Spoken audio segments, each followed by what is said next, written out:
History is filled with bizarre events that often feel like they belong in a fictional novel rather than the annals of reality. Take, for instance, the Great Emu War of 1932 in Australia. Imagine a military operation, not against an enemy nation, but against a flock of flightless birds. After World War I, Australian veterans were given land to farm, but they quickly found themselves overrun by emus. These birds, with their surprising speed and resilience, outsmarted the soldiers at every turn. Armed with machine guns, the troops faced a feathery foe that seemed to mock their efforts. In the end, the emus triumphed, leaving the soldiers to retreat in defeat. It's a reminder that sometimes nature has the upper hand, even against the best-laid plans. Then there's the dancing plague of 1518 in Strasbourg, where people were literally dancing to their deaths. It began with one woman who stepped into the street and started dancing uncontrollably.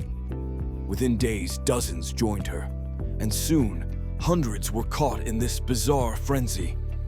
Historians speculate it was a case of mass hysteria, or perhaps ergot poisoning from contaminated grain. Whatever the cause, it's a striking example of how collective behavior can spiral into chaos, leaving us to wonder about the power of the human mind. Now let's shift gears to the Cadaver Synod of 897. Picture this. A deceased pope, Formosus, was exhumed and put on trial by his successor, Pope Stephen VI. The corpse was dressed in papal robes and propped up in a chair as witnesses testified against it. The trial ended with Formosus being found guilty, and his body was thrown into the Tiber River. This macabre event highlights the absurdity of political power plays in the church, where even the dead were not spared from the whims of the living.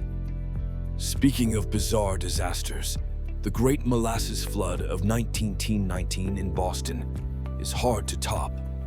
A massive storage tank burst, unleashing a wave of molasses that swept through the streets at 35 miles per hour.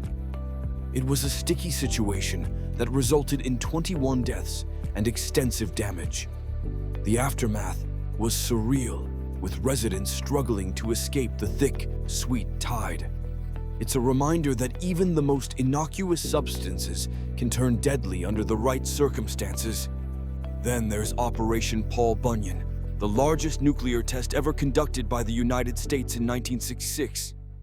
To demonstrate the power of the US military, they detonated a bomb in the Pacific, resulting in a mushroom cloud that could be seen for miles. The operation was named after the legendary lumberjack, reflecting the absurdity of using folklore to describe a catastrophic event. It's a stark reminder of how the line between myth and reality can blur in the context of war.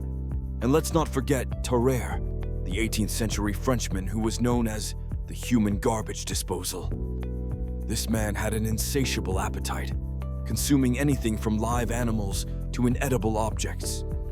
His condition baffled doctors and left people both horrified and fascinated. Tarare's story raises questions about the limits of human consumption and the strange quirks of our biology. These events remind us that history can be stranger than fiction.